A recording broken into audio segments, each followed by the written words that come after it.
Olá pessoal, bom dia. Quem está falando aqui é Paulo Henrique Dargan, eu sou diretor da Módulo. Queria, antes de mais nada, agradecer a presença de todos. Nós estamos começando agora o nosso webinar às 11h05, conforme o programado.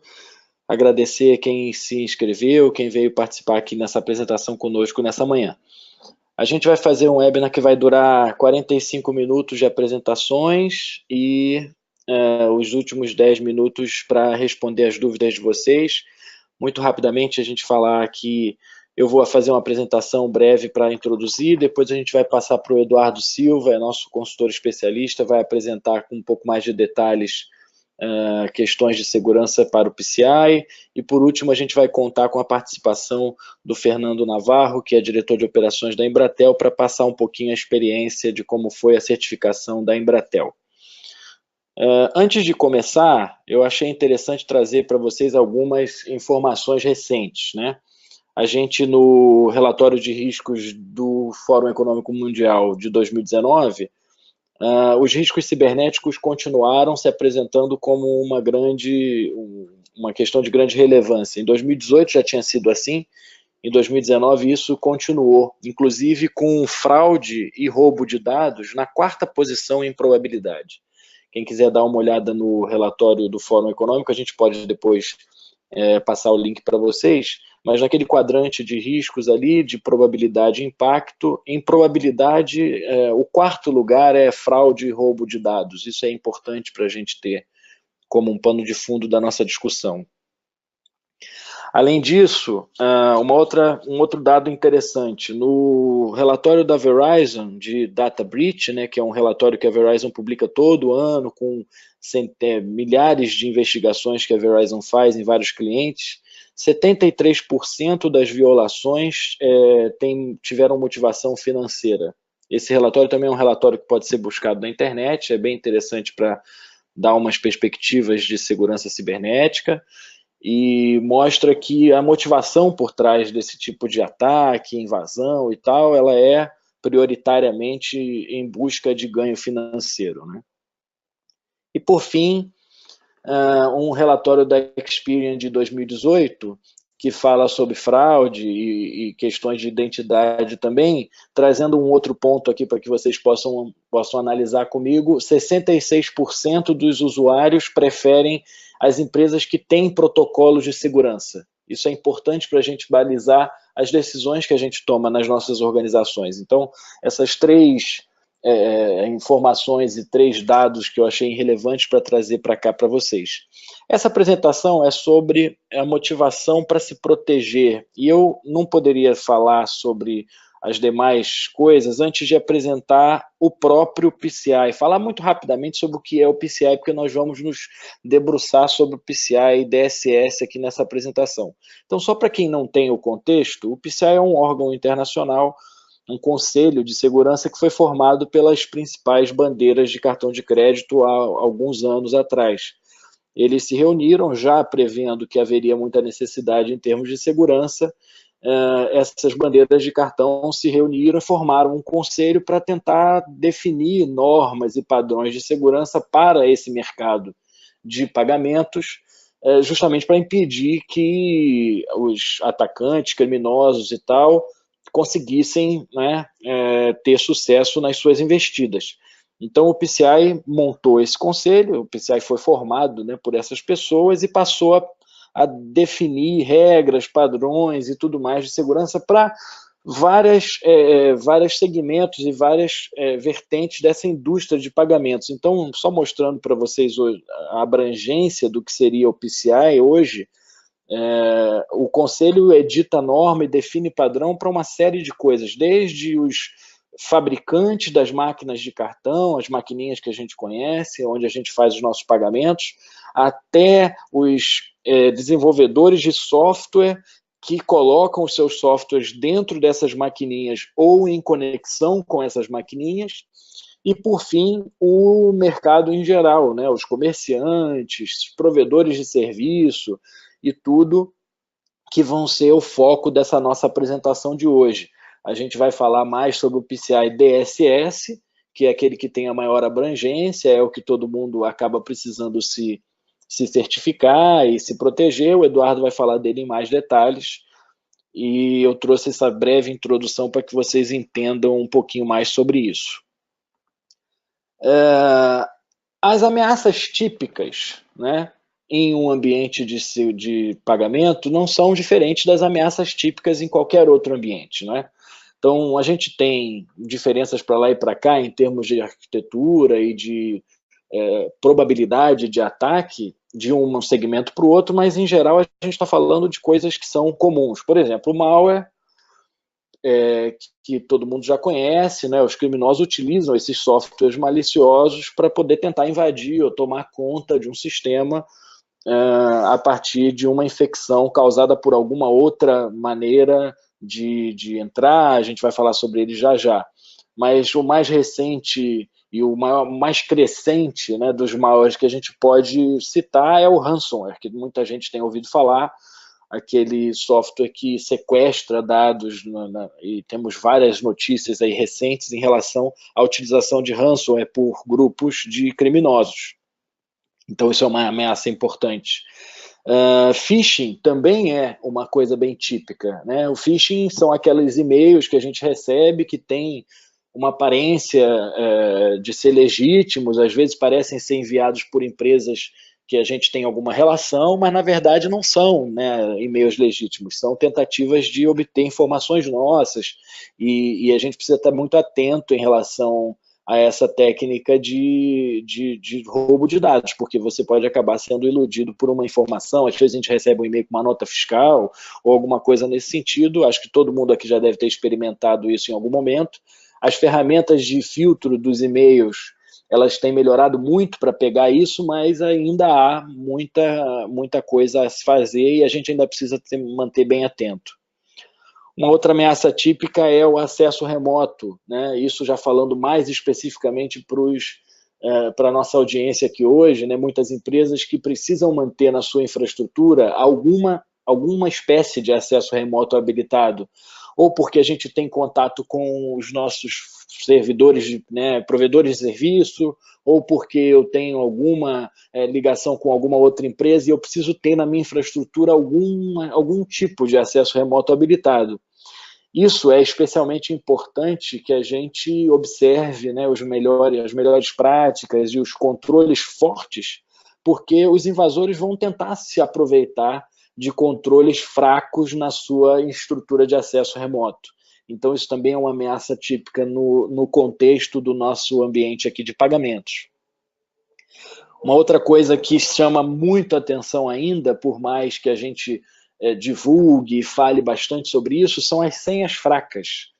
Isso eu estou tirando essas informações de ameaça típica direto do site do PCI, né? São as ameaças mais típicas do nosso contexto aqui para essa apresentação. E ainda, no próprio relatório da Verizon de 2017, a Verizon já apresentava que nos incidentes que ela tinha observado, mais de 80% dos casos envolviam ou senha fraca ou então senha obtida ilegalmente, senha que foi roubada de alguém, né? É importante que a gente faça a parte de conscientização e tal nessas questões de senha, porque isso continua sendo um problema. As pessoas continuam colocando senhas simples, senhas fracas, e isso num ambiente de arquitetura, num ambiente de gestão, né, de um sistema computacional, se torna ainda pior. Por último, aqui, como nesse meu conjunto de ameaças típicas, o software desatualizado. Isso tem se tornado uma coisa cada vez mais grave, porque vulnerabilidades de software são encontradas todo dia e os atacantes eles são muito rápidos em entender sobre essas vulnerabilidades e desenhar as técnicas para explorar essas vulnerabilidades.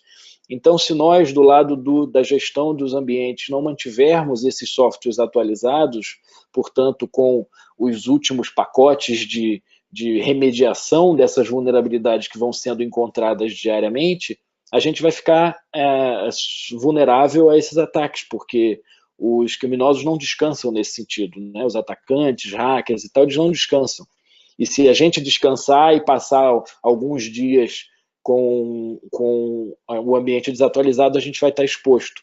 quando aconteceu aquele episódio do WannaCry, que todo mundo vai lembrar, há alguns meses, algum tempo, foi absurdo a gente encontrar a informação em várias organizações de que muitas pessoas foram infectadas simplesmente porque ainda estavam com uma determinada vulnerabilidade em produção nos seus ambientes, e essa vulnerabilidade já tinha sido corrigida há muito tempo antes. Então, a maioria das pessoas que foi infectada pelo WannaCry naquela ocasião não precisavam ter sido infectadas se tivessem simplesmente aplicado um determinado pacote de remediação.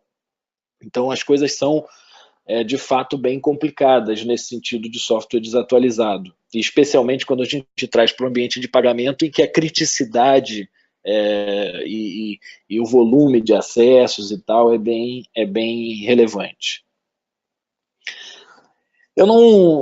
Nessa apresentação, como ela é uma apresentação curta, eu resolvi trazer apenas um único exemplo de risco cibernético nesse ambiente de negócios e compras, etc., pagamento.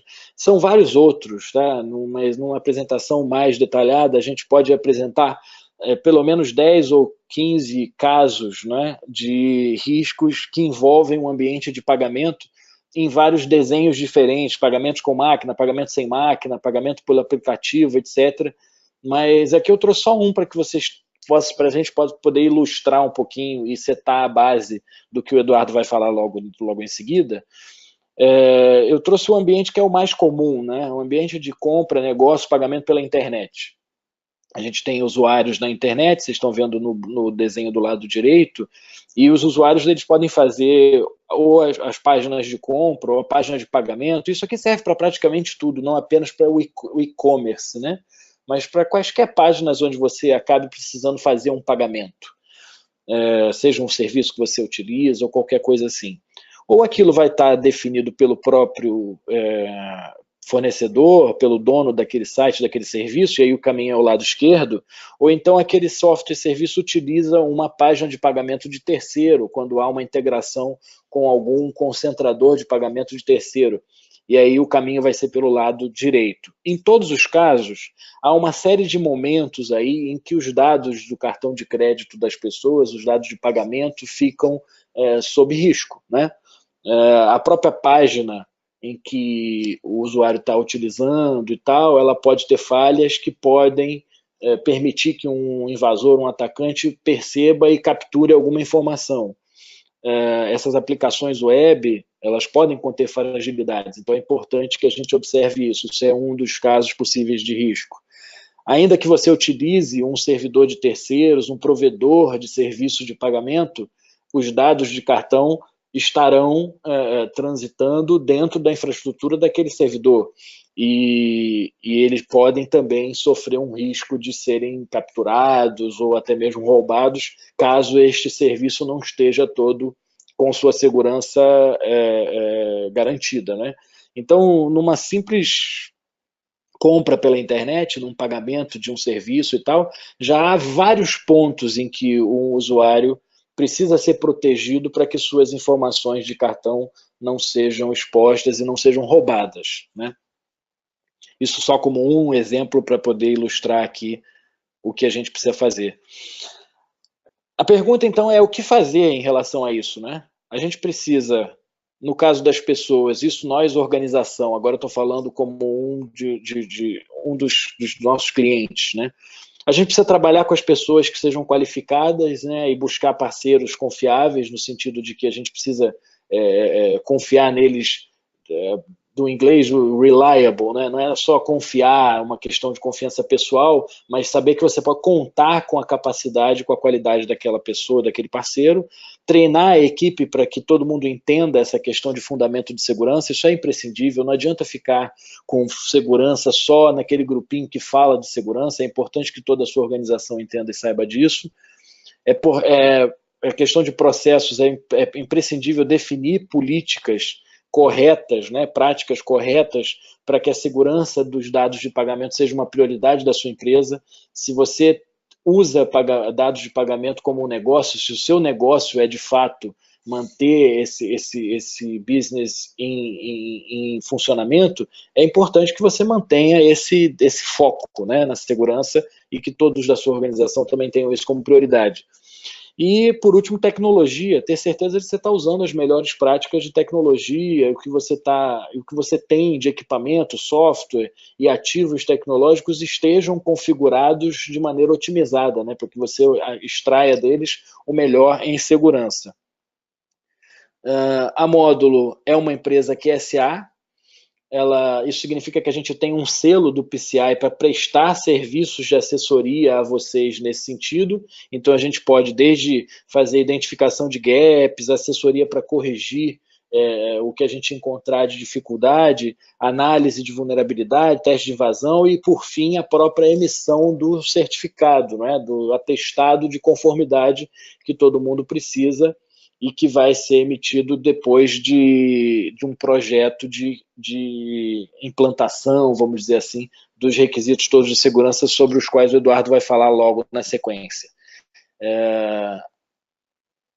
Caso vocês queiram mais informações sobre isso, mais informações sobre o serviço, por favor, acessem o nosso site. Eu estou finalizando a minha parte da apresentação, como eu disse, ela é curta, a gente falaria só em 15 minutos, e vou passar a palavra para o Eduardo, que vai nos dar agora uma visão um pouco mais aprofundada dos controles do PCI DSS. Muito obrigado.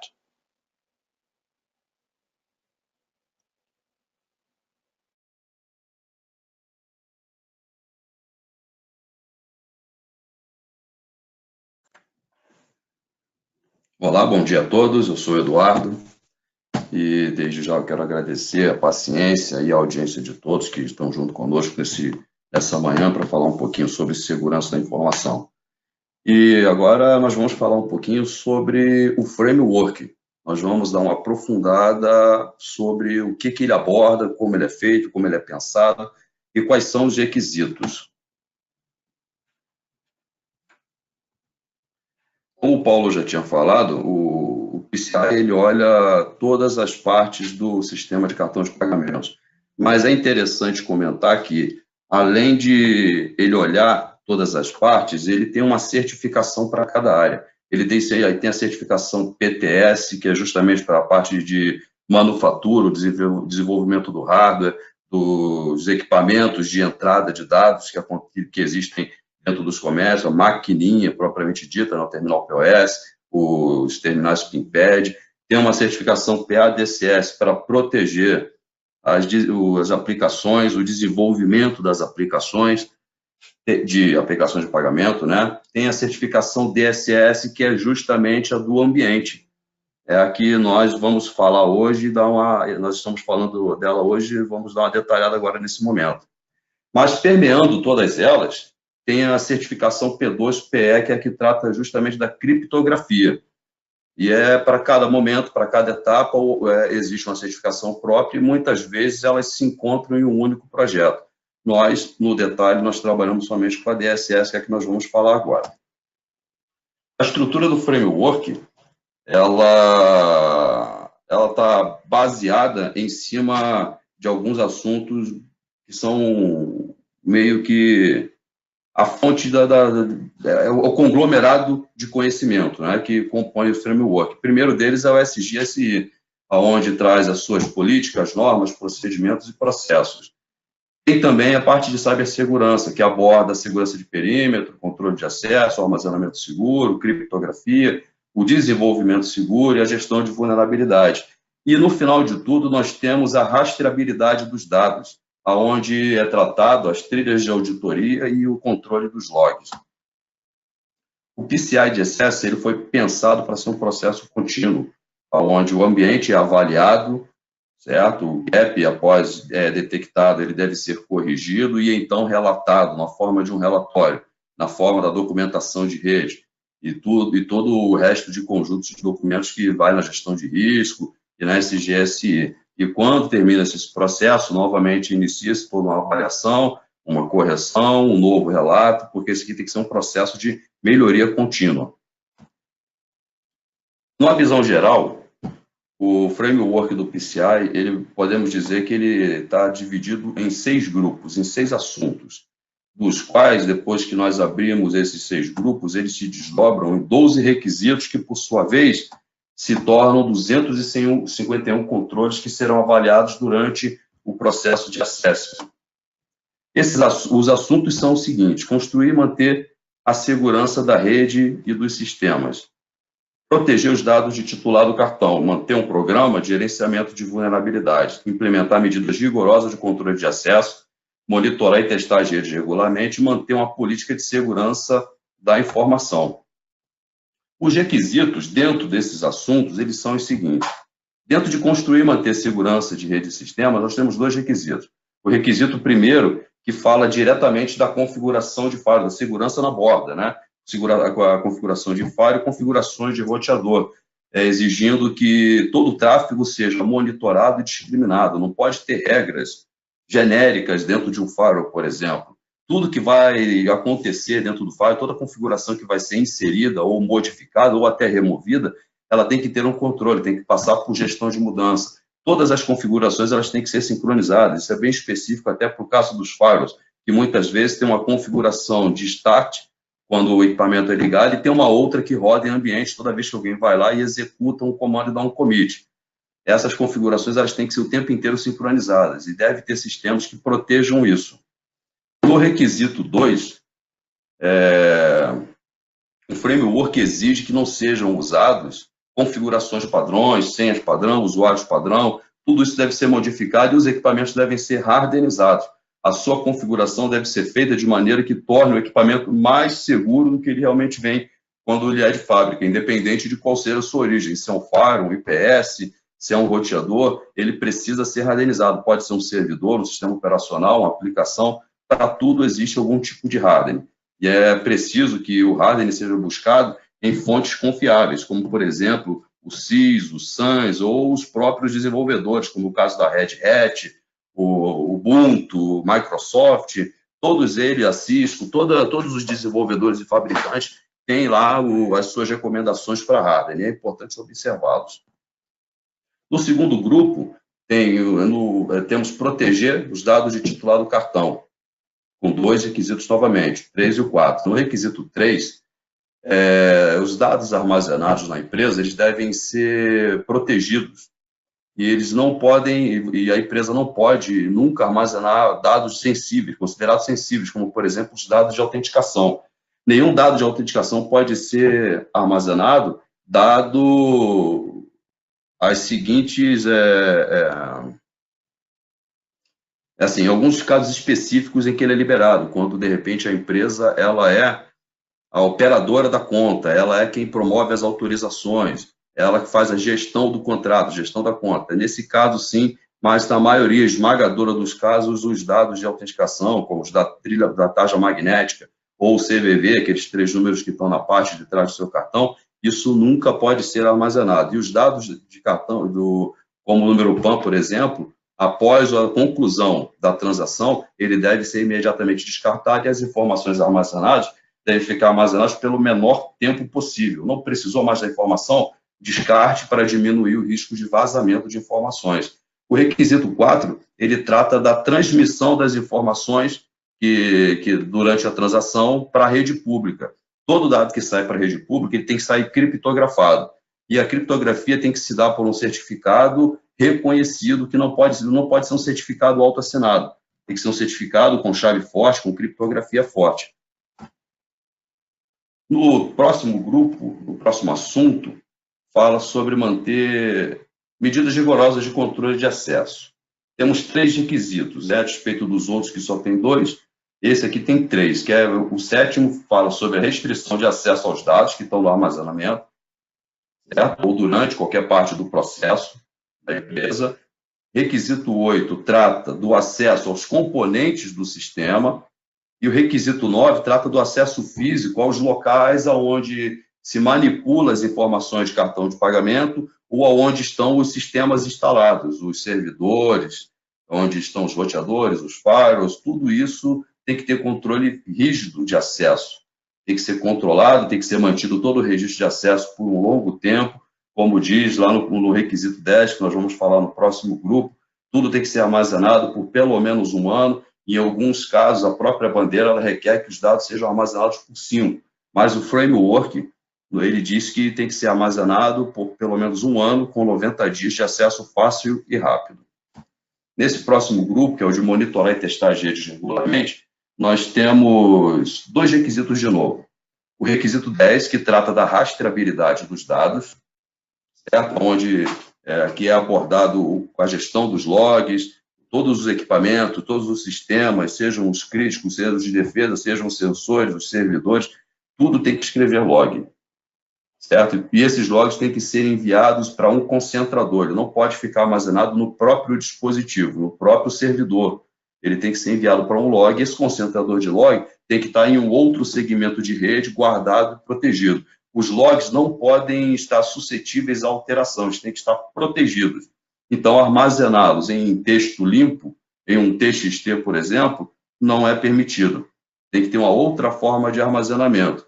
Da mesma forma, é preciso que, para todos os sistemas, estejam habilitados as trilhas de auditoria, de maneira que seja possível ver quando um usuário privilegiado executou uma ação, quando se levou o privilégio de um determinado usuário, quando se criou-se uma conta ou excluiu ela, se ela foi bloqueada ou não, se determinado sistema ou arquivo foi acessado ou não, as trilhas de auditoria têm que estar habilitadas. E é importante que, na verdade, é importante, não é mandatório que dentro da rede exista um sistema que tenha condições de correlacionar os logs para entender quando está tendo uma invasão ou uma violação dos sistemas. Uma tecnologia do tipo CIEM. Tem que ter um CIEM e tem que ter uma tecnologia do tipo FIM, que é o File Special Monitor, para que toda vez que um arquivo crítico, como, por exemplo, uma DLL, um System 32 lá do servidor Windows, se ele for alterado, alguma coisa tem que entender que aquele arquivo sofreu uma alteração e emitir um alerta. Todos os sensores existentes dentro da rede, dentro do sistema de pagamento de cartão, tem que emitir alerta. Seja o IDS, IPS, HIDS, o CIEM, o concentrador de logs, todos têm que estar preparados para enviar alerta caso seja detectado algum problema. O requisito 11, ele já começa a falar diretamente dos testes de segurança, dos testes de rede. Fala dos scans de vulnerabilidade e dos testes de invasão. E é importante falarmos aqui, isso é dúvida de muitos, sobre os scans de vulnerabilidade. Os scans de vulnerabilidade, eles têm que ser regulares, eles têm que acontecer trimestralmente. A cada 90 dias, pelo menos, tem que acontecer um scan de vulnerabilidade interno e um externo. O externo só pode ser executado por fornecedores aprovados pelo Conselho, pelo PCI, são os ASVs. E os internos, eles não precisam ser necessariamente por um recurso aprovado pelo PCI, mas tem que ser por um recurso preparado, um recurso capacitado, certo? Alguém que tenha conhecimento e condições de executar esses scans de vulnerabilidade. Os testes de invasão, os pentestes, eles devem acontecer pelo menos uma vez no ano, interno e externo. No caso do externo, ele acontece no modelo black box, em que a única coisa que o pentester sabe é aonde está o alvo dele, e ele não tem mais informação nenhuma. O pentest, ou o TDI, né, como chamamos aqui no Brasil, o TDI interno, ele acontece no modelo Gray Box, onde o pentester ele já tem algumas informações a mais e ele tem um acesso privilegiado, embora tudo aconteça sem autenticação. Mas ele já está dentro da rede e isso tem a finalidade de simular e entender quão fácil seria quando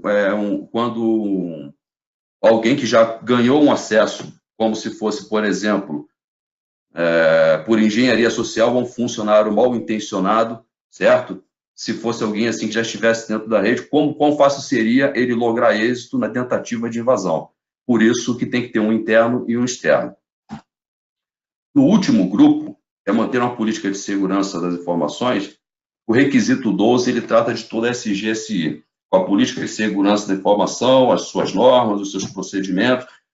avaliando os processos para saber se eles já estão bem estabelecidos e amadurecidos, se eles estão em funcionamento, a gestão de risco propriamente dita, as avaliações de risco, os planos de resposta a incidente, os planos de continuidade de negócio. E depois de preparar tudo isso, tudo tem que ser documentado, certo? E o requisito 12, ele é especificamente para fazer a avaliação de todos esses documentos. Depois de tudo isso, é possível que alguém esteja pensando, depois de tudo isso, como é que eu faço para adequar a minha rede para, então, buscar um estado de conformidade, certo? O PCI, ele tem uma abordagem priorizada, em que ele indica a ordem dos assuntos para que seja possível alcançar com o menor esforço, o esforço nunca será nulo, mas pelo menos com o menor esforço, o estado de conformidade. Eles estão na seguinte ordem. O primeiro é remover os dados de autenticações confidenciais e limitar a retenção dos dados. Dados confidenciais, como eu disse lá atrás, os de autenticação não podem ser armazenados e todos os outros dados devem ser armazenados no mínimo necessário para que o seu negócio possa funcionar. 2, proteger sistemas e redes, estar preparado para resolver uma violação de sistema. Deve haver a segurança de perímetro, a segurança de código, deve haver scan de vulnerabilidade, teste de evasão, mas, acima de tudo, tem que ter uma equipe que está treinada para responder a incidentes de sistema, a violações de sistema. E, para isso, é exigido no framework do PCI que a equipe que responde aos incidentes passe por treinamento específico anualmente, da mesma forma que o pessoal da tecnologia da informação passe por treinamento específico de segurança da informação. E o pessoal de desenvolvimento passe por treinamento específico de desenvolvimento seguro. E para toda a empresa, haja um programa de conscientização, para que todos entendam a necessidade de trabalhar com segurança. É necessário, no terceiro momento, proteger os aplicativos de cartão de pagamento com desenvolvedores já treinados para que façam o seu desenvolvimento de maneira segura. Monitorar e controlar o acesso dos seus sistemas, quer dizer, controle de acesso rígido para todas as etapas, seja para os dados, seja para as aplicações de sistemas, ou seja, para o local onde se manipula os dados. No caso do 5, proteger os dados armazenados de portador de cartão. O dado tem que estar armazenado de forma criptografada e segura, pelo menos truncado. No caso do 6, é finalizar os esforços de conformidade restantes e garantir que todos os controles estejam em vigor. É a parte toda de documentação. E, assim, depois de cumprir essas 6 etapas, certamente você conseguirá trazer a sua rede para um estado de conformidade e buscar a sua certificação. Eu acho que nós conseguimos falar de tudo no tempo adequado. Eu agradeço a todos pela atenção e eu vou passar agora a palavra para o nosso convidado, Navarro. Obrigado a todos e bom dia. Vamos ver se voltou. Voltou o som? Então tá bom. Paulo, parou aonde? Tá, pessoal, então desculpe. Eu vou começar outra vez, que acho que deu um problema na parte do microfone aqui, tá bom? Mas já está resolvido, é um problema de tecnologia com o usuário. Então vou me apresentar outra vez. Meu nome é Fernando Navarro. Eu sou diretor de operações da Embratel Soluções Digitais, que é a estrutura que atende o mercado de empresas. Sou responsável por um segmento que nós estamos, que é o foco da empresa hoje, de serviços de TI. Definimos no nosso roadmap de soluções uma série de certificações a serem conquistadas para montar o nosso portfólio de soluções e serviços. Uma delas é o PCI, tá bom? Eu vou falar um pouquinho, bem rápido, está até apontado aqui do ISO 27000, porque nós tiramos 2 normas, 2 certificações em paralelo no passado. As 2 são muito complexas e existem vários pontos em comum para efeito da criação do processo. Uma coisa que eu tenho que deixar de cara é o seguinte, posicionar de cara é o seguinte: a certificação é uma coisa que ela tem que ter uma demanda do board, de ser uma necessidade de negócio, e aí que a gente tem que ter um processo de engajar a equipe, tá? Não é um top-down. Você tem que trazer o time para mostrar a importância da utilização de normas e de procedimentos, e porque ele é muito rígido, né? O próprio Eduardo colocou que você tem muitos passos e controles, e a gente tem em qualquer serviço, e nós estamos falando de serviço, tem um fator humano, tem o processo de fator humano. Então nós temos que ter um engajamento, um controle, uma monitoração constante.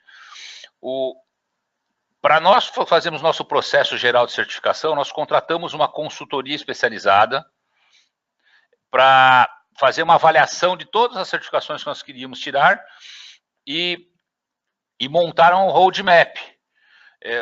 Os prazos normais para esse tipo de norma chegam de 12 a 18 meses. Então, nós fizemos um processo e nós queríamos encurtar o prazo. Então, os grandes desafios quais foram?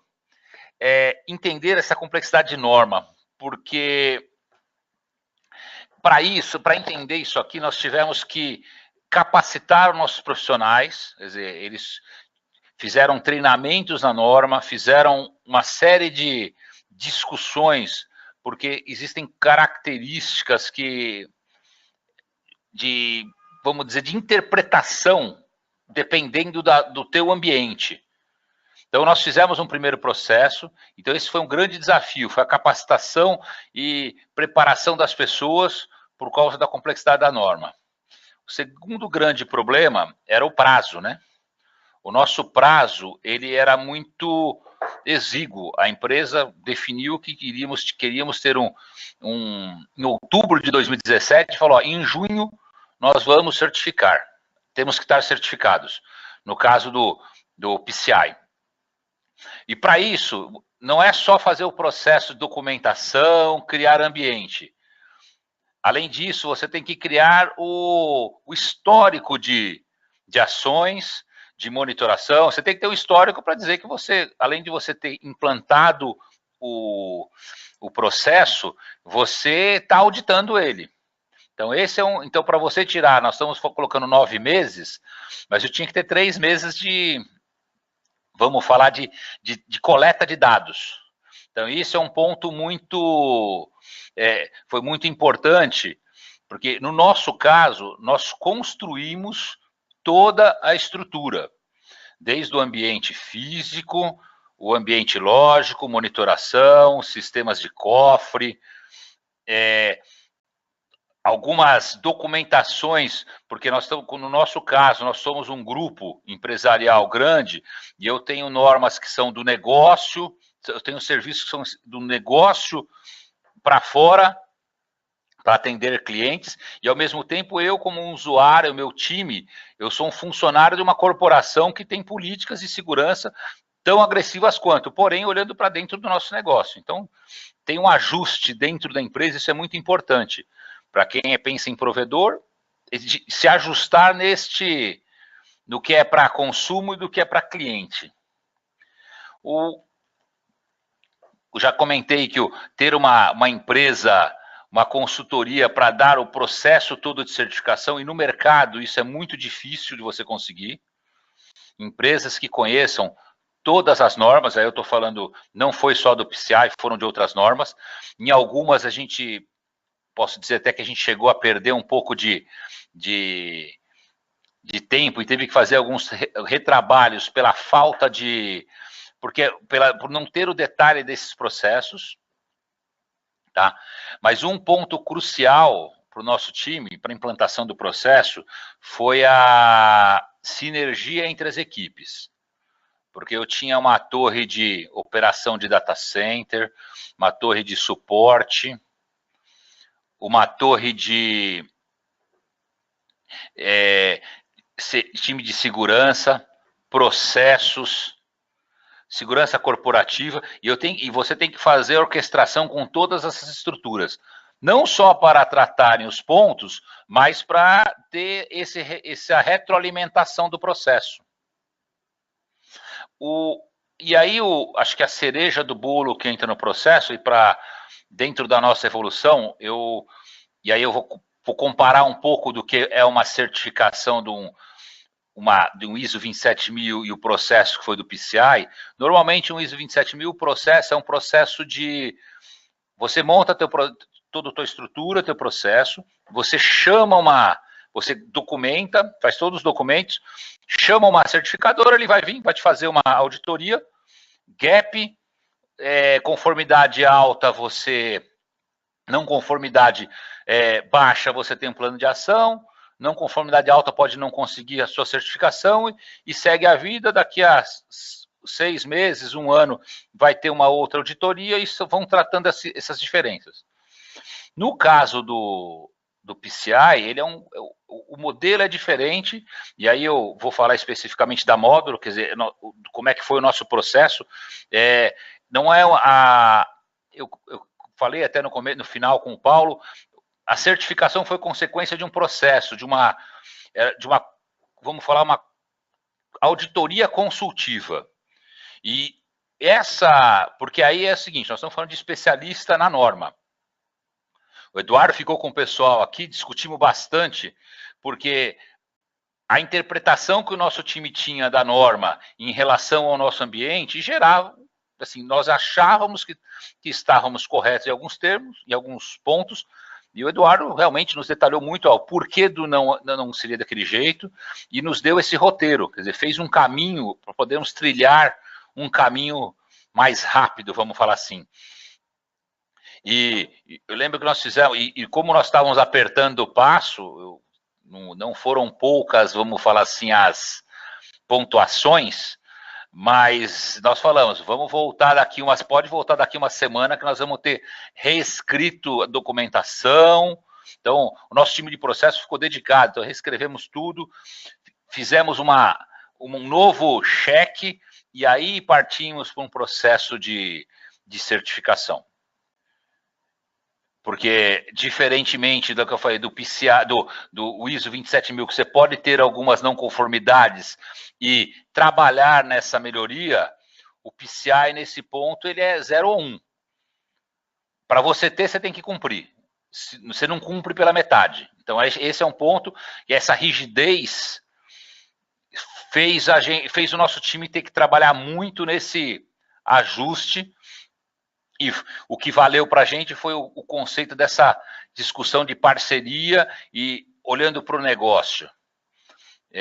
Fizemos a certificação em junho de 2018, agora nós já estamos começando a discutir a recertificação. Então, o que o Eduardo comentou, você tem que ter sim os testes internos e externos trimestrais. Nós estamos acompanhando com o nosso time aqui a execução ao longo desde a certificação, porque já nós vamos bater e ter a nossa nova recertificação aqui. Então, o que eu posso falar para vocês, desde quem for cliente que vai contratar alguma empresa para execução ou para contratar o serviço pronto ou discutir com a Módulo para ela ser sua parceira, se preparem com a parte de capacitação de times, e o board da empresa tem que ser um grande incentivador e acompanhar de perto, porque esse acompanhamento faz a diferença para o time participar da conclusão, participar para o êxito do projeto. Demais, eu só tenho a agradecer aqui ao Paulo Eduardo o convite. Fico à disposição de todos, se precisarem de alguma informação e quiserem, tenho diretamente no LinkedIn o meu nome, você consegue achar, eu acesso constantemente, eu daria um retorno para quem precisar. Se alguém quiser um contato comercial, meu e-mail é fernando.navarro@primesis.com.br ou fnavar, sem o O no final, @embratel.com.br. Fico à disposição de todos, me contatando. Eu diretamente não cuido do dia a dia, mas eu passo para o nosso time de especialistas para dar norma, para poder ajudar no que for preciso aqui, e contem conosco. E, Paulo, eu vou passar para você a palavra, tá bom? Muito obrigado. Espero ter contribuído com todos aqui nesse bate-papo. Obrigado, Navarro. Obrigado. Agora, nesse finalzinho, a gente, como de costume, responde algumas perguntas. Durante o webinar, as pessoas fizeram perguntas e a gente deixa para o final. E nesse pedaço nós estamos com o microfone aberto ainda do Navarro e do Eduardo. A gente faz meio que um bate-bola, nós três, para responder essas perguntas. Deixa eu olhar aqui uma pergunta que foi feita. Eu vou deixar o Eduardo responder uma pergunta de SOC. Você está vendo aí, Eduardo, a pergunta? Opa, tô sim. Eu estou só vendo aqui o nome da pessoa que fez, só um minutinho. Então, quer que eu responda essa agora? Responde, por favor, é porque para mim, na minha tela não está aparecendo o nome, acho que foi o Giliette Messina, né? Isso, Giliette Messina. A pergunta dele é: o PCI exige a construção de SOC de um ambiente 24 horas? Então, Giliatti, a resposta é a seguinte: você não necessariamente tem que ter um SOC, mas você precisa ter pessoas capacitadas e que estejam disponíveis para a resposta ao incidente, para entender a violação de segurança 24 horas. Não precisa necessariamente ter um departamento, mas sim pessoas preparadas e qualificadas para atender a demanda, entendeu?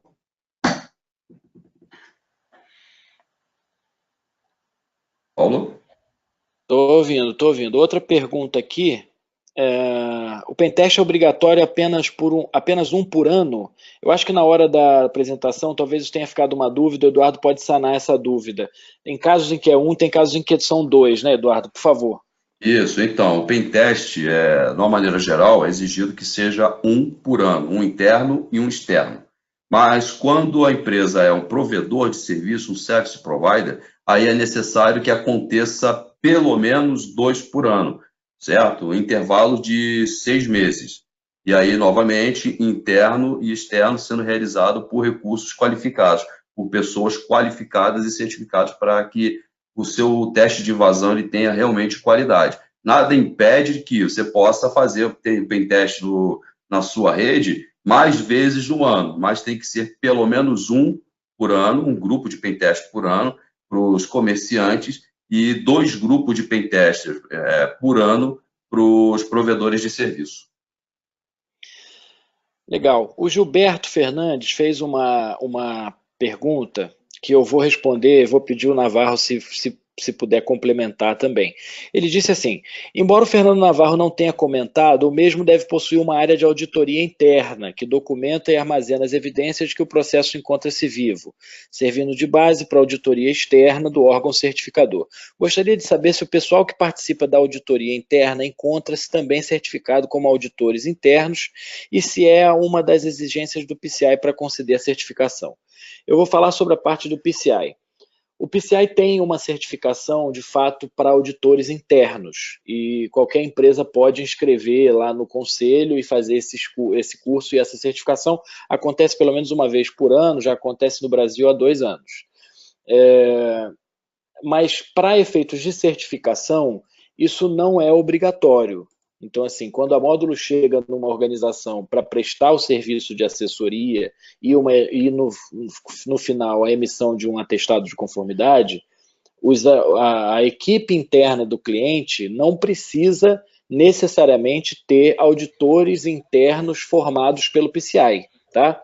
Isso é uma coisa que, sem dúvida, ajuda muito, não é? Porque se você tem auditor interno certificado pelo PCI, você vai colocar a equipe sua para se treinar, é como o Navarro disse, é questão de capacitação da equipe.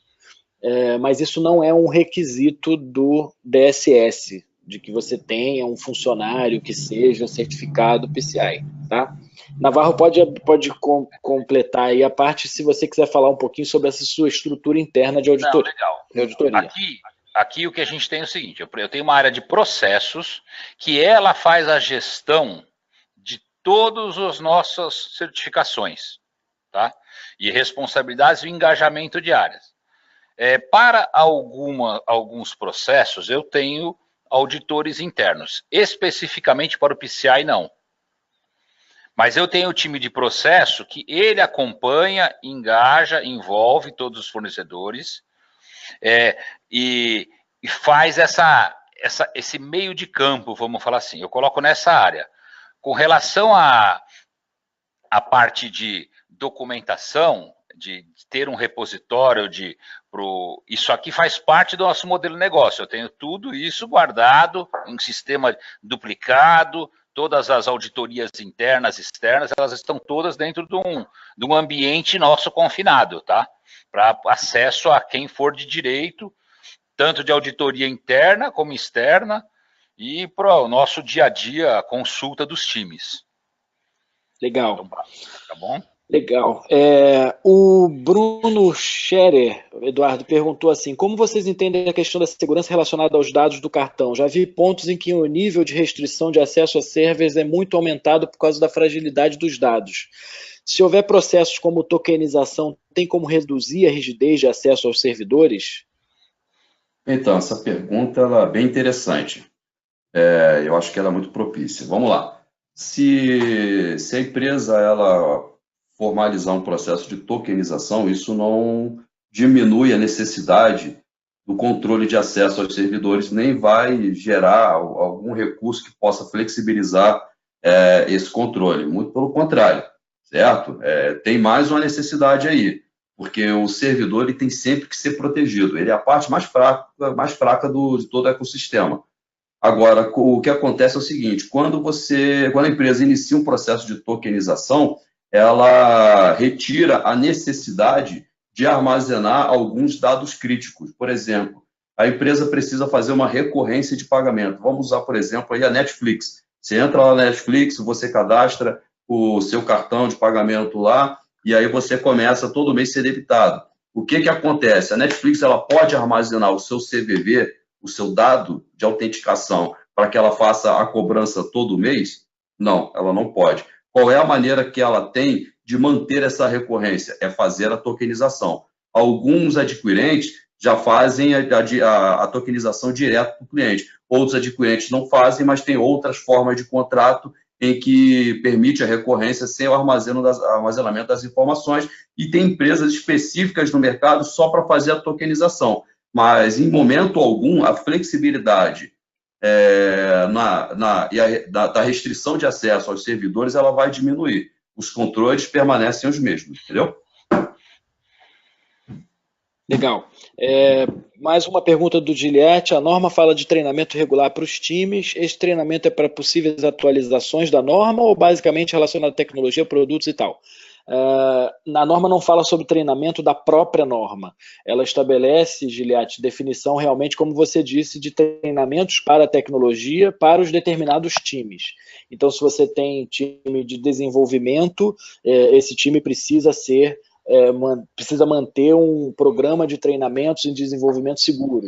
Se você tem um time de infraestrutura, você precisa ter programas de treinamento, e isso não só treinamento, conscientização e tudo mais. Não é que você precise se treinar na norma, mas você precisa se treinar nas questões sobre as quais a norma fala, tá? Eu estou vendo aqui se tem mais alguma pergunta. O PCI é o único framework para sistemas de pagamento ou há outros? Sidney Virgínio da Silva que pergunta: olha, Sidney, eu imagino que haja, mas eu confesso que eu desconheço. E o mais importante é o seguinte: o PCI é o framework oficial das bandeiras, né? Então isso é que é o importante. As bandeiras de cartão de crédito, Visa, Mastercard, American, etc., elas exigem que as empresas que estão funcionando no seu ecossistema se certifiquem no PCI de acordo com determinadas regras. Regras de utilização, volume de transação, etc, etc. Então, ele é um framework, ainda que haja outros, ele é um framework do qual as empresas não conseguem escapar, caso elas sejam filtradas nesses requisitos aí das bandeiras, tá? Grosso modo, a gente está falando de 6 milhões de transações anuais para comerciantes, 1 milhão de transações anuais para o provedor de serviço, 100 mil para outros, enfim, tem uma série de regrinhas. Essas regras estão no site do PCI para quem tiver interesse de descobrir, quem precisar também a gente pode passar. Isso também não isenta, por exemplo, que algumas empresas que não necessariamente façam parte desses grupos sejam exigidas de ter a certificação pelos adquirentes com quem elas trabalham ou por outras concentradoras, entendeu? Então, o PCI é o framework que domina, vamos dizer assim, essas iniciativas de segurança no mercado de pagamento. Pessoal, terminamos aqui ao meio-dia. A gente, se por acaso alguém ficou sem pergunta respondida, não se preocupe que a gente vai mandar depois por e-mail, mas eu acho que a gente cobriu aqui todo mundo. Quem está perguntando se vai ser gravado, a resposta é sim. A gente divulga os nossos webinars na nossa página, vão ser divulgados também as gravações desse aqui. O material também é disponibilizado em forma de PDF, as apresentações, tá bom? Muito obrigado a todos pela presença, mais uma vez. Obrigado ao Eduardo pela exposição. Obrigado, Fernando, por ter participado, trazendo essa visão do cliente. Ô, gente, obrigado aí pela oportunidade de participar. Opa! Fala aí, Eduardo. Não, só queria agradecer a oportunidade de participação e desejar a todos um bom final de semana. Obrigado, Navarro. Ok, obrigado, pessoal. Mais uma vez, Paulo, Eduardo, a todos. Obrigado pela oportunidade. Fico à disposição. Quem precisar de informações, pode ser via o Paulo, ou falei, via algum meio nosso aqui das tecnologias aqui, me contatar aqui. Eu fico à disposição de vocês, tá bom? Muito obrigado, pessoal. Um bom final de semana a todos. Um bom fim de semana a todo mundo e a gente volta no próximo webinar aí em breve. Um abraço.